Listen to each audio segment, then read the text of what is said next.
အားလုံးပဲမင်္ဂလာပါ Future Asset Accountancy and IT Training Center မှကြိုဆိုပါရစေ။ယနေ့ပို့ချပေးမယ့်သင်ခန်းစာကတော့ Level 2 Chapter 6 Adjustment of Financial Statement Financial Statement မှာဒီ accruals and prepayment တွေကိုညှိနှိုင်းခြင်းအကြောင်းပဲဖြစ်ပါတယ်။ပထမဆုံး expenses အကြောင်းပြောမယ်ဆိုရင် accrue expenses သူ့ကို other payables လို့ခေါ်တယ်။အဲ့တော့မြန်မာလိုအဓိပ္ပာယ်ကပေးဖို့ရန်ကြံတာ။ An accrual arises where expenses of the business related to the year have not been paid by the year end.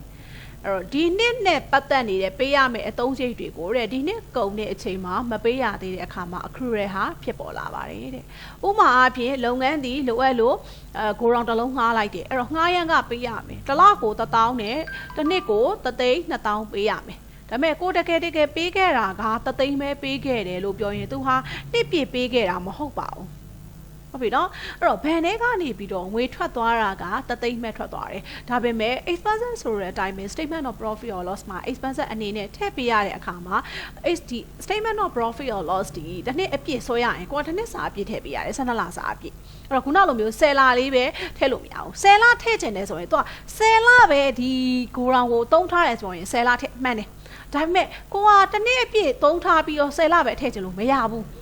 ဘဏ်နဲ့သွားတူအောင်လုပ်လို့မရဘူးဟုတ်ပြီနော်သွားဘဏ်နဲ့တူအောင်ရေးချင်တယ်အဲ့လိုလုပ်လို့မရဘူးနော် statement of profit or loss မှာထည့်ရင်တစ်နှစ်စာအပြည့်ထည့်ရမယ်အဲ့တော့3,000ကို तू ကဒီတစ်နှစ်အပြည့်ထည့်ချင်တယ်ဆိုတော့2,000အလိုးနေတယ်လို့တော့ဘာလို့လဲတို့ပေါင်းလိုက်တဲ့သဘောမျိုးပေါ့ဟုတ်လားပေါင်းထည့်လိုက်တဲ့အခါမျိုးမှာ3,200ဖြစ်သွားတယ်ပေါ့နောက်ဆိုရင် expenses ကိုဘာဖြစ်သွားစေလဲတိုးသွားစေတယ်အဲ့ဒီ2,000လေးကဟုတ်ပြီနော်အဲ့ဒီ2,000ဒီ expenses ကိုတိုးသွားစေတဲ့အတွက်ကိုက expenses ကိုတိုးရင် expenses အကောင့်မှာက debitဟုတ်ပြီနော်အဲ့တော့2000အဲ့တော့တစ်ဖက်ထည့်လို့မရဘူးနောက်တစ်ဖက်ပါထည့်ပေးရတယ်အဲ့ခါကျမှ statement of financial position ကညီသွားမှာပေါ့ဟုတ်ပြီနော်အဲ့တော့ခုနကတော့ကိုကအကျွေးကြံနေတာကိုပေးဖို့ရန်ကြံနေတာကိုပေးဖို့ရန်ကြံနေတာဖြစ်တဲ့အတွက်သူ့ကို current liability ထဲမှာလည်းတွားထည့်ပေးရတယ်ဟုတ်ပြီနော်ပေးဖို့ရန်ကြံနေတာနှစ်ခုရှိတာမှန်တော့လဲပဲ non current မှာမတော်ဘူးဘာဖြစ်လို့ဆိုတော့ဒီနှစ်မှာပေးဖို့ရန်ကြံရင်နောက်နှစ်မှာပေးကိုပေးမယ်ဒါကြောင့်တစ်နှစ်အတွင်းဖြစ်တဲ့အတွက် current liability ကိုတိုးသွားစေတယ်ဒါကြောင့် accrual အနေနဲ့ current liability မှာက credit ဆိုပြီးဖြစ်သွားတယ်ဟုတ်ပြီနော်ဒါဆိုရင်An accrual will therefore reduce profit in the statement of profit or loss. Expenses ကိုတိုးစေတဲ့အတွက်ကြောင့်အမြတ်ကိုရောကြစေတယ်။ဒါကြောင့် accrual ဒီ reduce profit. အဲ့ဒီညမှာမှတ်ရမှာက accrual expenses စီ current liability တမတ်တန်အနေနဲ့မှတ်ရမှာက reduce profit အမြတ်ကိုရောကြစေတယ်။ဒါလေးကတော့နာမည်နောက်ထပ်နာမည်တစ်ခုပေါ့နော်။ဒါလေးလည်းမှတ်ထားပေးရမယ်။ဥစ္စာမှာ other pay ပဲလို့ပြောရင် accrued expenses ကိုပြောမှန်းသိရမယ်နော်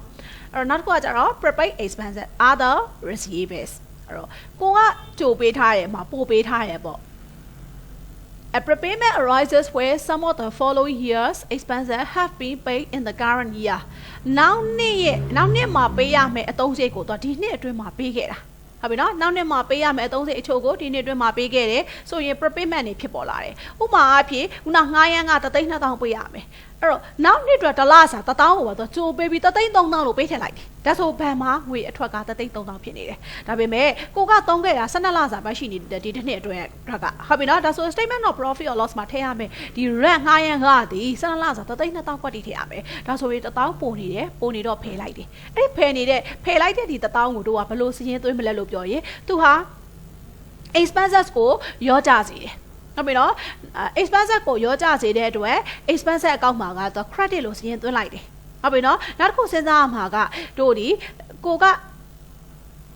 ကြိုပြီးတော့ပေးထားတဲ့ဟာဒီကိုပြန်ဖို့ရဖို့ရရှိတယ်ဥပမာအပြင်နောက်နေ့မှာဒီကိုတော့ကိုကမငားတော့ဘူးပေါ့မငားတော့ဘူးဆိုရင်ကိုကဒီပတ်စံဒီတလားစာကြိုပေးခဲ့တဲ့ကောင်ကိုကိုကပြန်ဖို့ရရမယ်လေဟာလားအဲ့လိုမျိုးစဉ်းစားပြီးတော့သူ့ကိုပြန်ရရင်ရှိဆိုပြီးတော့ current assets item အနေနဲ့ prepayment ကို debit side မှာသွင်းလိုက်တယ်A prepayment will therefore increase profit in the statement of profit or loss ဒါဆိုရင်ねဒီ expenses ကိုရောကြစေတဲ့အတွက်အမြတ်ကိုတိုးသွားစေပါတယ်ဒါတမှတ်တမ်းမှတ်ရမယ်ဟုတ်ပြီနော်ဒါဆိုဒီနေရာမှာမှတ်ရမှာက prepaid expenses ဒီ current assets item မှာတမှတ်တမ်းမှတ်ရမယ်ဆိုရင် increase profit ဒါဆိုရင် expenses အကောင့်သာဖွင့်မယ်ဆိုရင် accrued expenses ဒီ current liability မလို့ credit ချမ်းမှာထည့်ပြီး prepaid expenses ဒီ current assets မလို့ debit ချမ်းမှာထည့်ပြီးဒါဆိုရင် expenses အကောင့်လေးဖွင့်ပြမယ်expenses အကောင့်မှာဆိုရင် balance PD နှစ်ဖက်ရှိမယ် ရှိခဲ့မယ်ဆိုရင်ပေါ့နော်အဲ့တော့ balance pay ဒီ debit side မှာဆိုရင်နဲ့သူက openly prepaid expenses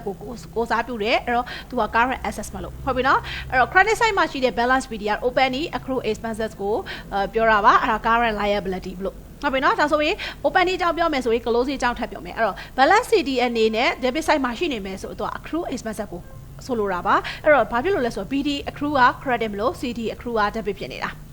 ဟုတ်ပြီနော်သူဟာ current liability ဘာဖြစ်လို့လဲဆိုရင် CD ကနေဆွဲထားတဲ့ BD က credit ဖြစ်နေတော့ credit ဒီ current liability ကိုစားပြုတယ်ထိုနည်း၎င်းပဲ credit side မှာရှိနေတဲ့ balance CD ဟာ closing prepaid expenses ကိုပြောတယ်သူကတော့ current assets ဘာဖြစ်လို့လဲ BD က debit ကိုရောက်မှာမလို့ဟုတ်ပြီနော် balance BD က debit ဆိုရင် current asset balance CD က credit ဆိုရင် current liabilityနောက်တစ်ခုကကြတော့ပတ်စံအမှန်တကယ်ပေးခဲ့တဲ့အတွက်ဘတ်မှာက credit expenses မှာ debit လို့ထည့်ရတယ်အဲ့တော့ဒီနေရာမှာသတိထားရမယ့်အချက်ကကိုကခုနကတော့ရွတ်တဲ့အခါမှာကျတို့ဒီသင်ပေးခဲ့တာရွတ်တဲ့အခါမှာသူက debit credit ကိုလွယ်တဲ့ဘက်ကစဉ်းစားစေချင်လို့ဘတ်မှာ credit လို့ထည့်လိုက်တာဟုတ်ပြီနော်ဘတ်မှာ credit လို့အရင်ရွတ်လိုက်တာပေါ့ expenses မှာပြီးတော့ debit လို့တို့ရွတ်လိုက်တာအဲ့တော့ရွတ်လိုက်တဲ့အခါမှာ expenses အထိရွတ်ပါပြီးဆုံးအောင်ရွတ်ပါဘာဖြစ်လို့လဲကိုဆွဲနေတာကဘဏ်အကောင့်မဟုတ်ပါဘူး expenses အကောင့်ပါဒါကြောင့် expenses မှာက debit ဘဏ်မှာက credit တကယ်လို့များကိုဆွဲနေတာကဘဏ်အကောင့်သို့မဟုတ် receipt and payment အကောင့်အတူတူပဲနော်ဘဏ်နဲ့အတူတူပဲပုံစံဆွဲရမယ်ပုံစံချင်းအဲ့လိုဆိုရင်တို့ဟာဒီဘဏ်တို့ receipt and payment တို့အကောင့်မှာက credit ကိုထည့်ရမယ်မှန်တယ်ဒါပေမဲ့ကိုက expenses ဆွဲရရင် debit ကိုထည့်ရမယ်ဒါလေးသတိထားဖို့အတွက်ပြောတာပါနော်ဟိုတကယ်ဆွဲတော့ credit တို့တော်ထည့်မိနေမှာဆိုလို့ပါနော်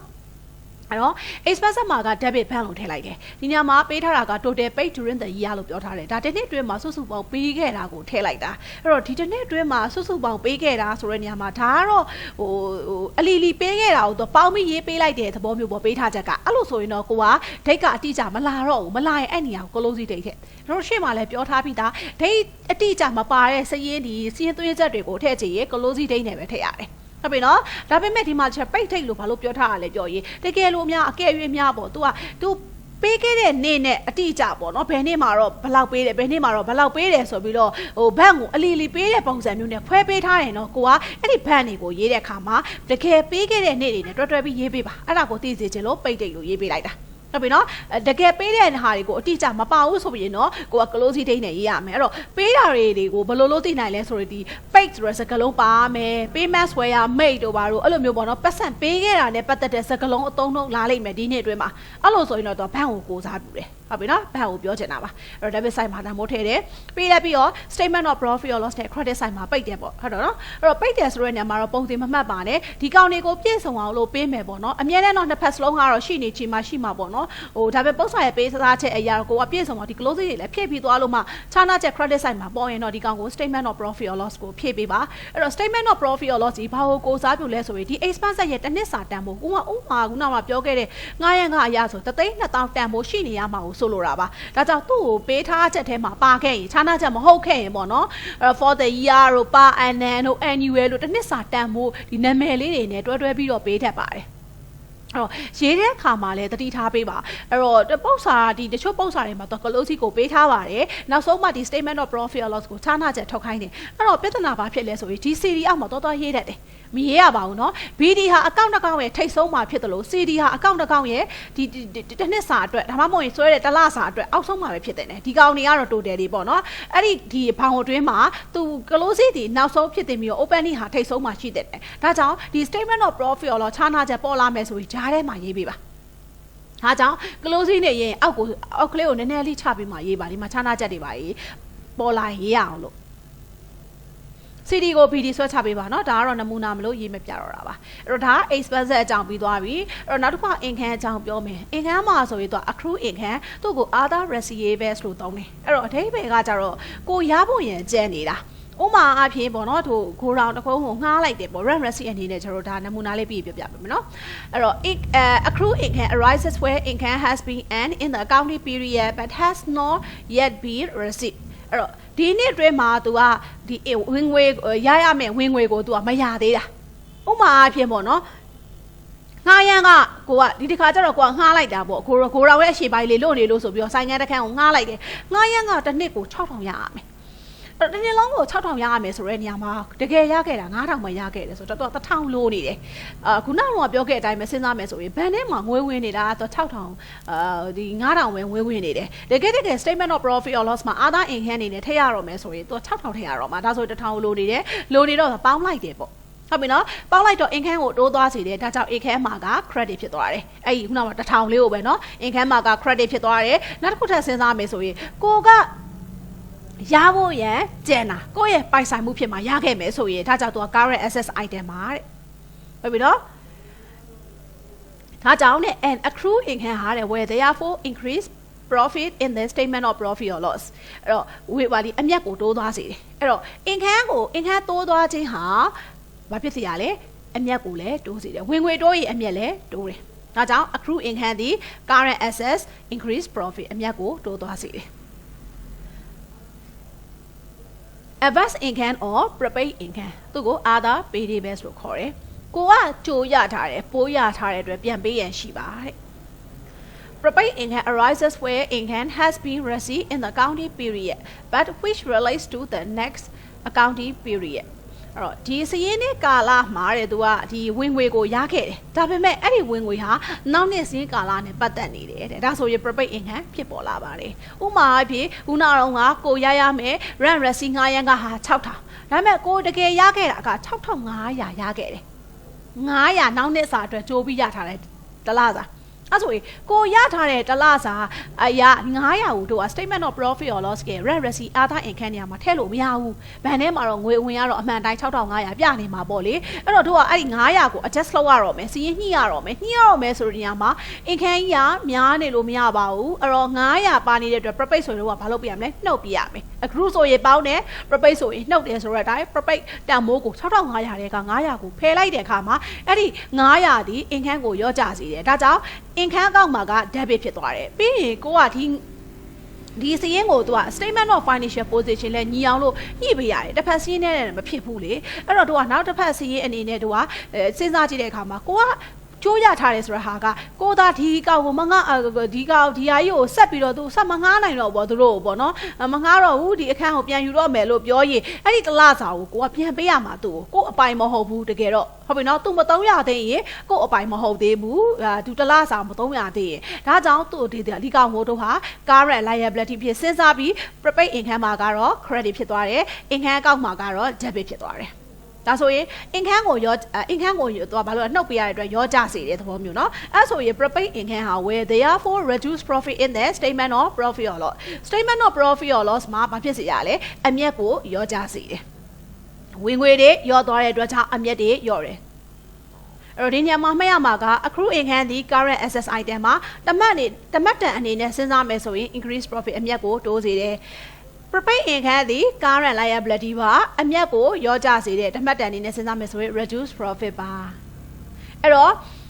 accrue income ဒီအကောင့်ဆွဲမယ်ဆိုရင်ပေါ့နော် income အကောင့်ကိုဆွဲမယ်ဆိုရင် accrue income ဒီ current asset လို့ debit prepaid income ဒီ current liability လို့ credit ပါတဲ့ expense နဲ့ပြောင်းပြန်ဖြစ်သွားတယ်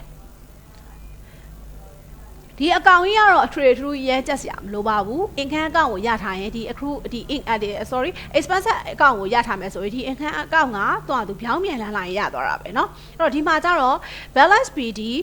debit က opening accrue income ဖြစ်ပြီး credit side က balance PD က opening prepaid income ဖြစ်တယ်ဟုတ်ပြီနော်ဒါကြောင့် accrue income ဆိုရင် current asset prepaid income ဆိုရင် current liability ဒါကြောင့် prepaid income က credit accrue income က debit CD နေနဲ့ပြန်ပြောမယ်ဆိုရင်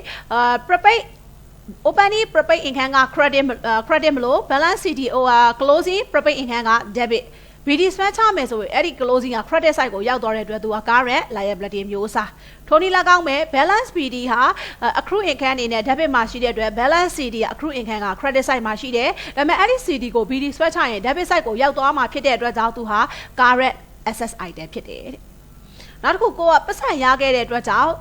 ပတ်စံရရင်ဘဏ်မှာက debit income မှာက credit ထည့်ရပါတယ်ဒါကြောင့် income ကောက်မှာ bank credit ဆိုပြီးထည့်ရတယ်ဒီညမှာ total receipt during the year ဆိုတဲ့ date ပဲကစုစုပေါင်းဒီနေ့အတွင်းမှာရသမျှအကုန်ပေါင်းပြီးထည့်ထားတဲ့သဘောမျိုးဒါဆိုရင်တော့ date အတိအကျလာမှမဟုတ်ဘူး closing date ထည့်ပေးရမယ်ဒါပေမဲ့ဒီရခဲ့တဲ့နေ့တွေကိုအတိအကျတွေနဲ့ဒီအချိန်ပေါ့နော်ဟိုတစ်ချိန်နဲ့မဟုတ်ဘဲနဲ့2ချိန်3ချိန်အဲ့လိုမျိုးအချိန်ရခဲ့တယ်လို့လာရင်တော့ကိုတကယ်ရခဲ့တဲ့ receipt date ကိုရေးပြီးတော့ဘဏ်ကိုလည်းအဲ့လိုတစ်ခုချင်းစီရေးပေးသွားပါဒီမှာတစ်ခုလည်းမဟုတ်ဘူးလို့ပြောချင်တာအမြဲတမ်း တစ်ချိန်နဲ့ဘန်ဆိုပြီးလာနေမှာမဟုတ်ဘူးအဲ့တော့ဘန်ဟုတ်မဟုတ်ကြည့်ချင်တယ်ဆိုရင်တော့သူဟာကိုတကယ်ရခဲ့တဲ့ receipt ဆိုတဲ့စကားလုံးမျိုးလာမယ် receipt ဝယ်ရမိတ်ပေါ့နော်ရရှိမှုချင်းရခဲ့ပါတယ်ပေါ့နော်ရရှိခြင်းကိုပြုလုပ်ခဲ့ပါတယ်ဥပမာဖြင့်တကယ်တော့အဲ့အဓိပ္ပာယ်ကရခဲ့ပါတယ်နော်အဲ့အဓိပ္ပာယ်မျိုးပြောထားတယ်ဆိုရင်တော့ဒါဟာဘန်ကိုဆိုလိုချင်တာပါနော်အဲ့တော့ပြီးရင်တို့က statement of profit or loss ဆိုတဲ့တစ်နှစ်စာတန်ဖိုးထည့်မယ်သူလည်းပဲအဲ့လိုပဲခုနလိုပြောမယ်ဆိုတစ်နှစ်စာပေါ့နော်တစ်နှစ်စာ for the year တို့ per annum တို့ annual လို့စကားလုံးမျိုးသုံးပါလိမ့်မယ်အဲ့တော့ opening လို့ opening ထိတ်သုံးတယ် closing လို့ closing ထိတ်သုံးတယ် statement of profit or loss ကို closing ထိတ်သုံးမယ်ဒါကတော့ total ပေးထားရင် closing ထိတ်သုံးမယ်တနည်းအားဖြင့်ကအဲ့လောက်ကြီးမမှတ်ချင်နေဆိုရင်လည်းဘာမှပြောမထားရင် closing ထိတ်သုံးပြီးတော့ပြောထားရင်ပြောရနေထည့်ပေါ့ဒါအဲ့တဘောကိုပြောတာနော်အဲ့တော့ဒါကတော့နမူနာပြောလို့ CD ကနေတို့ BD ထိတော့ဆွဲချပေးရပါမယ်ဒါအကောင့်တိုင်းမှာပဲနော်အဲ့တော့ဒီညမှာကိုကမှတ်ထားမှာက expenses ဆိုရင်prepaid income debit က sorry prepaid expenses ဟုတ်ပြီနော် prepaid ပေါ့နော် prepaid တစ်လုံးနဲ့မှတ်လိုက်credit ဆိုရင် accrue ဒါပေမဲ့ income ကပြောင်းပြန်လဲနော် debit က accrue credit က prepaid အဲ့ဒီ BD လေးတစ်ချက်ပဲကြက်ပြီးတော့ဒီ CD ကိုအဲ့ဒီသက်ဆိုင်ရာအကောင့်ကြီးပြောင်းပြန်လှန်လိုက်ရပါပြီဒါကincome အကြောင်းပါနော်အဲ့တော့ expenses တို့ income တို့ကိုဒီထဲမှာပါနေတဲ့ item လေးတွေကိုတခြားလေးကြက်ပေးပါပြီးရင်ပုံစံတွေ့ရပါမယ်နော်အဲ့တော့ဒီမှာက statement of financial position extract ဒါကတော့ဒီထုံထုံဖော်ပြချက်ပေါ့နော်အဲ့တော့ statement of financial position မှာကျတော့ဘယ်လိုမျိုးရေးကြမလဲဆိုတော့ဒီမှာ current assets နဲ့ current liability နှစ်ခုပဲရှိတာကိုအဲ့တော့ခေါင်းစဉ်အောင်မှာရေးမယ်ဆိုရင်ね prepaid expenses ဆိုပြီးတော့ prepaid expenses accrue income ဒီ current assets အောင်မှာပါပြီးတော့ accrue expenses prepaid income ဒီ current liability အောင်မှာရေးပါတယ်တဲ့အဲ့တော့ဒီမှာတဲရလွယ်အောင်လို့ဒီချက်က advance income တစ်ခုတည်းနဲ့မထားတော့ဘဲနဲ့ prepaid income လို့ထားလိုက်တာကျွန်တော်အတူယူရင်ဒီ take စလုံးလေးယူမှာမလို့ accrue နဲ့ရောမှာဆိုလို့နော်အဲ့တော့ဒီမှာဆိုရင် PE prepaid expenses က PE accrue income က AI ဒီမှာဆိုရင် accrue expenses က AE prepaid income က PI အဲ့တော့ဒီမှာအလွတ်ချက်တော့မယ်ဆိုရင်ပြောရင်ကျွန်တော်တို့ကဒါအတိုလေးနဲ့အလွတ်ချက်နည်းလေးပေါ့မှတ်နည်းလေးပေါ့နော်ဒီ current asset ဆိုရင် AI PE current liability ဆိုရင် AE PI အဲ့ဒါလေးကိုပဲချက်ထားလိုက်ရင် AI က accrue income PE က prepaid expenses AE က accrue expenses PI က prepaid income ဒါဆိုရင် current assets အောက်မှာဒီဘာ accrue ဘာ expenses တွေ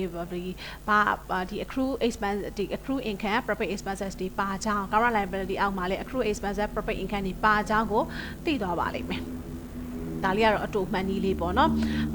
ကိုကအရှေ့ပဲတစ်ခါတည်းမှတ်နိုင်နေမှတ်ပါမမှတ်နိုင်တဲ့သူတွေအတွက်ကျွန်တော်အတူလေးပေးထားတာပါနော်ဒါကတော့ extra ထုံးလို့ဖော်ပြချက်မှာပါမဲ့ပုံစံလေးတွေပါနော်current asset အုပ်စု current liability ပါမယ်အုပ်စု